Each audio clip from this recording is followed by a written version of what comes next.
வணக்கம். என்றும் அன்புடன் அன்பே சிவம். அன்பே சிவம். அன்பே சிவம்.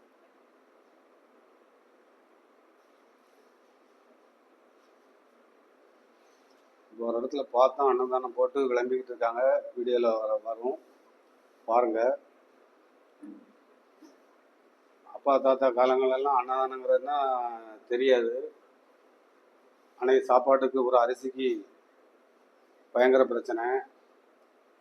ஒரு அரிசி வேல்யூ இருந்தது.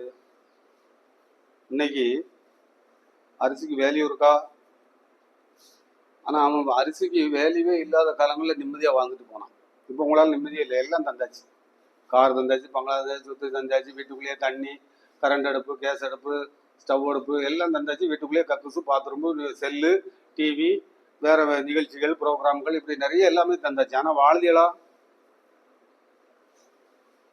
வாழ்தியலா வாழுதவங்க பார்க்க வேண்டாம், வாழாதவங்க பாருங்க.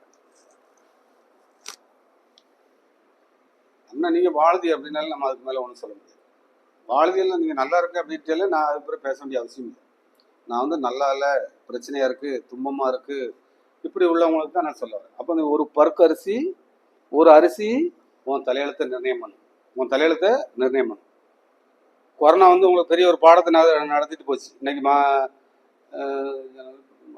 மார்ச் 1, இன்னைக்கு மார்ச் 1 2026 மார்ச் 1. நேற்று நைட்லயே போட்டானா உண்டை உங்க தலையிலையும் வெடிக்கு. என் தலையில மட்டும் வெடிக்காது. என் தலையில வெடிக்காது. நீங்க பார்க்கவே இல்லை. ஈரானான்னு பார்க்கல, அமெரிக்கா, இஸ்ரேலாம் பார்க்கல, உங்களுக்கு தெரியாது. ஆனா பார்த்தத மாதிரி நீங்க என்ன செய்ய, அங்க வெடிச்சுட்டும்பியா, உங்களுக்கு வெடிச்சுட்டு அப்படி நடந்துட்டு இப்படி நடந்துட்டு அப்படிம்பியா. என்ன காரணம்?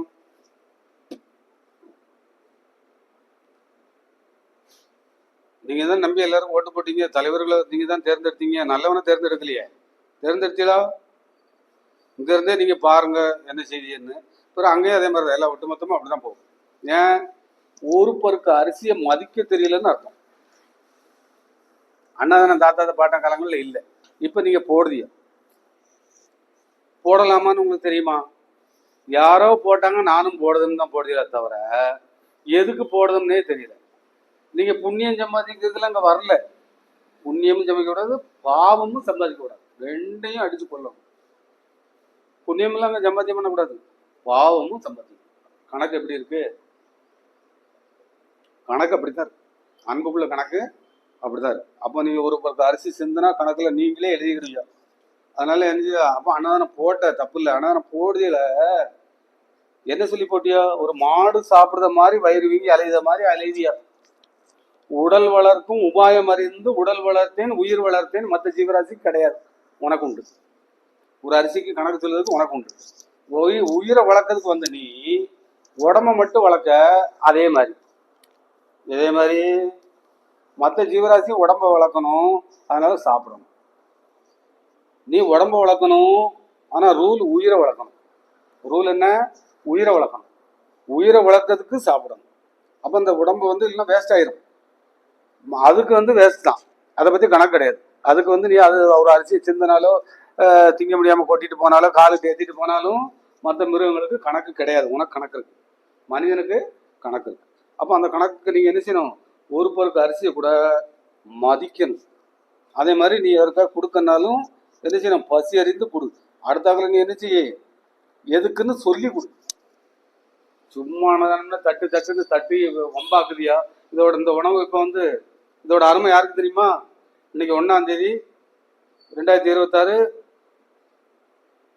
மார்ச் 26. இந்த மார்ச் 1ஆம் தேதி அந்த உணவு வந்து இப்போ நேற்றைக்கு வந்து குண்டு போட்டாங்களாம்.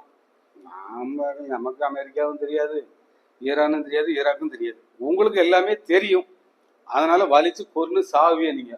அப்போ அங்க இன்னைக்கு சாப்பாடு பார்த்துருக்கீங்களா? கொரோனா டைம் சாப்பாடு பார்த்துருக்கீங்களா? ஏதாவது அங்க நடக்க உங்களுக்கு தெரியாது. டிவி செல்லுல என்னத்தையா போடுவான் பார்த்துக்கிட்டே, அவ்வளவுதான். ஆனா கொரோனா இருக்கட்டும். அப்போ இப்போ அந்த கர்நாடக இடத்துல சாப்பாடு எவனா தரமாட்டானா? என் பிள்ளைக்கு சாப்பாடு இல்லை, என் புருஷனுக்கு சாப்பாடு இல்லை, என் தாத்தாவுக்கு சாப்பாடு இல்லை, என் பிள்ளைக்கு அப்பாவுக்கு சாப்பாடு இல்லை. அங்க படிக்க போவியா சாப்பிட போவியா சொல்லு. பள்ளிக்கூடம் போகணுமா, ஊரை விட்டு போகணுமா, ஏன் ஊரை விட்டு போகணும், இவனை என்ன சண்டை போடுதான் ஏதாவது தெரியுமா? அப்ப அந்த சாப்பாடு அருமை எங்க இருக்கு பத்தியா? எல்லாரும் பைய தூக்கிட்டு கிளம்பலாம். பள்ளிக்கூடம் போகல, புக்கு வேலை செய்யல, எந்த புக்கும் வேலை செய்யல, சாப்பாடு மட்டும் வேலை செய்யும். அப்ப சாப்பாடு எந்த இடத்துல இருக்கு? சாப்பாடை எப்படி மதிக்கணும்? அப்ப போடுற இடத்துல சொல்லி கொடுத்தியா? இறைவனை தேடுறதுக்கு தான் சாப்பாடு போடுறதுன்னு சொல்லி கொடுத்தியா? சும்மா தின்னு நாங்க 20 ரூபா தரோம் 10 ரூபா தரோம் தின்னுட்டு அப்படி போ. அந்த எங்கனையா போய் கேட்டா யார் தாலியாவது அறுத்துட்டு போ. அப்படிதான் நடக்குங்க. கூட இருக்கும் பைய தூக்கிட்டு போயிருந்தான் நீங்க சாப்பாடு போட்ட ஆளு. ஆமா, ஏன்ட்டு வந்து 16,000 ரூபாய் செல்ல தூக்கிட்டு போயிட்டான். நீங்க சாப்பாடு போட்ட ஆளு என்ன செய்ய முடியும்? எனக்கு பிரச்சனை இல்லை, எனக்கு அதை பத்தி பிரச்சனை இல்லை. நீயே எழுதிக்கிடுவ தலையெழுத்த. தப்பு செஞ்சா தண்டனை உண்டு. அது தப்பா ரைட்டான்னு பாரு.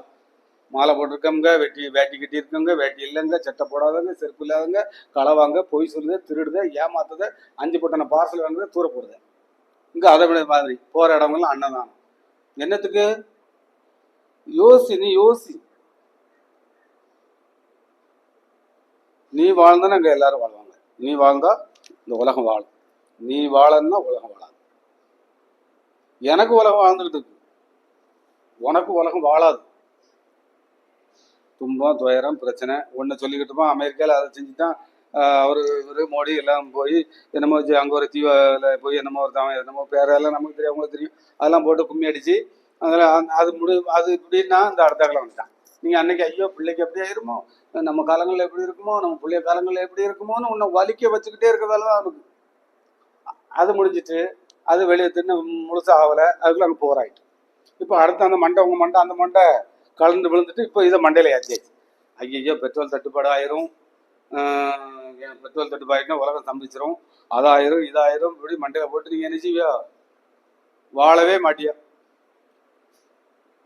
அப்போ ஒரு அரிசியை நீங்கள் மதிக்க கற்றுக்கிட்டே அப்படின்னா உலகம் வாழும். நீ வாழ்ந்தா உலகம். அப்போ நீ ஒரு அரிசியை மதித்து சாப்பிடு, இன்னொரு மதிக்க கற்றுக்கிட்டு. அண்ணன் போடுறது இல்லை, அங்கே போட்டு திங்கவனுக்காக போடுறத வயிறு வீங்கிட்டு அலைதான். இறைவனை தேடவே இல்லை. இறைவனை தேடுன்னு எங்கேயே சொல்லி கொடுத்தியா நீ? அன்னதானம் போடுற இடத்துல உண்டதெல்லாம் மலமே கற்றதெல்லாம் மீனிட்டான்.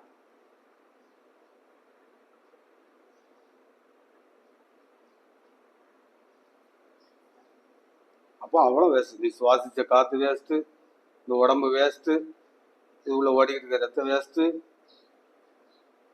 நெருப்பு வேஸ்ட்டு, நிலம் வேஸ்ட்டு, எல்லாமே காற்று வேஸ்ட்டு. சத்தியம் அப்படியே இருக்கும். சத்தியம் அப்படியே இருக்கும். இருக்க இடத்துல சத்தியம் இருக்கு. மறுபடியும் போயிட்டு மறுபடியும் சத்தியத்தில் வந்து கலக்கணும். மாடெல்லாம் சத்தியத்தில் தான் இருக்கு. 10 ஜீவராசி தான் சத்தியத்தில் இருக்கு. மனிதன் வந்து சத்தியத்தை விட்டு கொஞ்சம் மீறி வெளியில் நின்றுட்டான். அதான் இந்த சண்டைலாம் நடக்கு. சண்டை நடக்க காரணம் என்ன? அன்பு இல்லை. அன்பு இருந்தால் சண்டை நடக்காது. அன்பு இருந்தால் சண்டை நடக்காது. ஏன்? குழந்தைகிட்ட அன்பு இருக்கு, பைத்தியத்திட்ட ஞானிட்ட அன்பு இருக்கு. அது ரெண்டும் சொல்லாது, ஞானி சொல்லும். எப்போ சண்டை போடாதியோ அப்படின்னு சொல்லும். ஆனால் இவங்க குழந்தைக்கு சொல்ல தெரியாது. ஆனால் அன்பு என்ன செய்யும்? நீயே தான் போட்டுக்கிட்டு இருக்க, நீயே தான் எல்லாம் உருவாக்குன, நீயே உன் தலையில போடுறத, நீயே மண்டைய உடைக்க, நீயே எல்லாம் செய்ய. போர் நடக்க காரணம் வேற இல்லை, அவன் தீது நன்றும் பிறதா. தீமை செஞ்சேன்னா உனக்கு தான். என்ன தீமை செஞ்சாலும் சரி. அப்போ சரி, அப்போ அடிமட்டத்துல இருந்து அடுத்த குழந்தை அடுத்த தலைமுறை நல்லா இருக்கட்டும்னு அந்த சாப்பாடை மதிச்சு சாப்பிட சொல்லுங்க. அன்னதானம் சொல்லிட்டு ஏதாவது சும்மா எல்லாரும் உங்கள் அப்பா தாத்தா பாட்டம்லாம் செய்யாததெல்லாம் செஞ்சுக்கிட்டு இருக்காதியா? அப்படி அவனுக்கெல்லாம் தெரியும் கரண்ட் கண்டுபிடிக்க, காத்தாடி கண்டுபிடிக்க, எதுல இருந்தெல்லாம் கரண்ட் எடுக்கணும் அப்படின்லாம் தெரியாமலே சித்தம்லாம் இருந்திருப்பான். ஏன் அவன் கண்டுபிடிக்கல? நீ தூங்க மாட்ட, செல்லு வந்துடும், விடிய தூங்க மாட்ட, உன் கண்ணை நீயே அவன் பாக்கிடுவேன். அப்போ அவங்களாம் ஏன் கரண்ட் கண்டுபிடிக்கல, செல்லை கண்டுபிடிக்கல, வீடை கண்டுபிடிக்கல? நம்ம 50 வருஷம் 60 வருஷத்துக்கு முன்னால திருப்பி பாருங்க, குடிசை வீடெல்லாம் தமிழ்நாட்டில் உண்டு. எல்லா பக்கம் குடிசை வீடு, ஓடு வீடு இதெல்லாம் உண்டு. இப்போ தான் நீங்கள் பளிங்குக்குள்ளே உட்காந்துக்கிட்டியா? பளிங்குக்குள்ளே உட்காந்தது தப்பு இல்லை, பளிங்கு தான் பெருசு இல்லைங்க, நீங்கள் பெருசு. அப்போ நீங்கள் இப்போ வாழ்க்கையில் எல்லாம் பளிங்கு மாதிரி எல்லாத்தையும் வச்சுக்கிட்டே, காரு பங்களா சொத்து சுகம் 2 ஏக்கர் கிடக்கு 3 ஏக்கர் கிடக்கு. நீங்கள் வாழலை, பொண்டாட்டியும் வாழலை, பிள்ளையும் வாழலை, ஒன்றும் வாழலை. அப்போ சந்தோஷத்தை இல்லை. சந்தோஷம் இருந்தால் தான் நீங்கள் நிம்மதியாக இருக்கீங்க. அப்போ நிம்மதியாக இருக்கிறதுக்கு ஒரு பருக்கு அரிசி கூட என்ன செய்யக்கூடாது, கணக்கில் இருக்கு. எல்லாம் நீங்க செய்த செயல் அத்தனையும் கணக்கு எழுதப்பட்டுக்கிட்டே இருக்கு. வேற யாரோ வந்து எழுதல, நீங்களே எழுதுவீங்க. இந்த அன்பு புக்கு மாதிரி உங்ககிட்டயும் அன்பு புக்கு இருக்கு. அந்த புக்கில் நீங்களே எழுதியா, நான் இதை செஞ்சேன், தப்பு செஞ்சேன், இப்படி இப்படி கடைசி வயசானதுக்கு அப்புறம் ஏன் இந்த தண்டனை வந்துச்சுன்னே உங்களுக்கு தெரியும். அப்போ அடுத்த தலைமுறை நல்லா இருக்கணும் இறைவா, எல்லா மக்களும் நல்லா இருக்கட்டும், எந்த பாகுபாடும் பார்க்கக்கூடாது, என்னைய நான் செய்யலை, உங்களையும் நீங்கள் செய்யலை அப்படின்னு நீங்கள் பாகுபாடு பார்க்காம, வேறுபாடு பார்க்காம இப்படி பார்த்தீங்கன்னா இந்த அரிசியெல்லாம் மதிச்சுட்டேன்னு வைங்களேன், எல்லா பக்கமும் உணவு கிடைச்சிடும். எல்லாருக்கும் உணவு இருக்குது. இந்த உணவு இது தட்டுப்பாடே கிடையாது. இதெல்லாம் விளைஞ்சி அதெல்லாம் வந்துக்கிட்டே இருக்கு. அதான் உணவு மதிங்க. நான் சும்மா எங்கேயாவது பேசிக்கிட்டே வரேன் பாருங்க. இது அன்பு. ஆமாம், நீங்கள் எனக்கு ஒன்றும் தராட்டாலும் நீங்கள் நல்லா இருக்கலான்னு தான் நினைப்பேன். நீங்கள் எனக்கு ஒன்றும் தரலைன்னு என்னன்னா எல்லாம் பார்த்தேன், என்ன வேண்டியப்பட்டவங்க எல்லாத்தையும் பார்க்க எல்லாத்தையும் இருக்குது. ஒருத்தர் தரமாட்டாங்க. சொந்தம் பந்தம் எல்லாம் SA, inspector, malaria department, scientist, bank manager, இப்படிலாம் ஆட்கள்லாம் இருக்காங்க. நான் யார் நம்பர் கூட என்கிட்ட கிடையாது. சத்தியம், நாளைக்கு அவங்கெல்லாம் பார்க்கல. நான் ஓப்பனாக தானே பேசுவேன். யார்கிட்டையும் எனக்கு யார் நம்பர் வச்சுக்க மாட்டேன். எனக்கு ஏதாவது பிரச்சனைன்னு சொல்லி இன்ஸ்பெக்டர் இருக்காங்க அப்படிலாம் நம்ம அதெல்லாம் அவங்க நம்பரே என்கிட்ட கிடையாது. சோழிக்கே இடம் கிடையாது சாதாரண டயத்துலேயே. ஆமாம் ஆமாம், என்ன காரணம்? என்கிட்ட மடியில் கணம் இல்லை, அதனால எனக்கு யாரும் தேவையில்லை. உங்கள்கிட்ட மணிகிட்ட கணம் இருக்கு, அவ இருக்கா இவா இருக்கா, அவளும் உதவி பண்ண மாட்டா. சும்மா வேஷம் போடுவாங்க, வேஷம் கட்டுவாங்க, நாடக நடிப்பு. அந்த நாடக நடிப்பு தான் அங்கே கொண்டு நடக்கும். நாடகம் நீங்கள் நடிக்கிறனால்தான் ஒரிஜினல்ல இருந்து வெளியில போயிட்டியா. குழந்தையா இருந்தியா ஒரிஜினலா இருந்தியா, குழந்தைய விட்டு வெளியே போயிட்டியா, ஒரிஜினலை விட்டுட்டியா. அப்போ ஒரு மாடு அதுதான் திங்கி நல்லா அழகா அது சாப்பிட்டு அது சிந்தனா வச்செல்லாம் கணக்கெல்லாம் அதில் எழுதாது, எழுத வேண்டாம். அப்போ தலையெழுத்து அதை எழுதாது, அஞ்சோட முடியுது. அதனால அதை முடிச்சுட்டு அடுத்த ஸ்டெப்புக்குள்ளே வரணும். நீங்கள் இந்த ஸ்டெப்பை முடிக்கணும். இது அன்புக்குள்ளே தான் இருக்குது. இந்த ஸ்டெப்பை முடிக்கும், பேரின்பத்துக்குள்ளே இருக்குது, அன்புக்குள்ளே இருக்குது. அன்பு எடுத்துட்டேன்னா எல்லாம் நடக்கும். ஆனால் மகிழ்ச்சியாக இருங்க, கொண்டாட்டம் இருங்க, சந்தோஷமா இருங்க, எல்லாரையும் சந்தோஷமா இருங்க சொல்லுங்க. எல்லாரும் நல்லா இருக்கட்டும் இறைவா அப்படின்னு கேளுங்க. எந்த வேஷமும் செல்லாது. மறுபடியும் சொல்லுங்க, எந்த வேஷம் இருந்துன்னா அவன் எடுக்க மாட்டான். மாடுகிட்டயோ மிருகங்கிட்டயோ எந்த மிருகங்களுக்கும் வேஷம் கிடையாது, வேஷம் கிடையாது. அதனால அது கண்ணு போகாது, காது போகாது, மூக்கு போகாது, ஒன்றும் போகாது. உங்கள்கிட்ட வேஷம் இருக்கு, ஒரிஜினல் இல்லை. ஒரிஜினல் இருந்தால் நோய் ஒன்றுமே வராது, எதை பற்றி கவலையே பட மாட்டியோ, எங்கேயும் போரும் வராது, சண்டையும் வராது, எந்த பிரச்சனையும் இல்லை. நான் அந்த வீட்டில் இருக்கேன், என் வீடு நல்லா இருக்கேன், உன் வீட்டில் நீ நல்லா இருக்கு, உன் வீட்டுக்கு நான் தொல்லை தர மாட்டேன், என் வீட்டுக்கு நீ தொல்லை தராது, இவ்வளோதான் முடிச்சுட்டு. அதே மாதிரி தான் உலகத்துலையும் நாட்டுக்கு நாடு. இப்போ உன் நாடு எவ்வளோ தூரமாக இருக்குது, 10 பேர் தலைவரை கூடுவா போட்டு அதில் 4 நாடு. எப்போ பாருங்கள், என் இடம் இவ்வளவு, அவர் இடம் இவ்வளவு, இந்த பக்கம் அவர் செஞ்சுக்கிட்டே இருக்க மாதிரி அவரு நான் நினைக்கேன், அவர் நான் தான் செஞ்சதுன்னு சொல்லுவார்.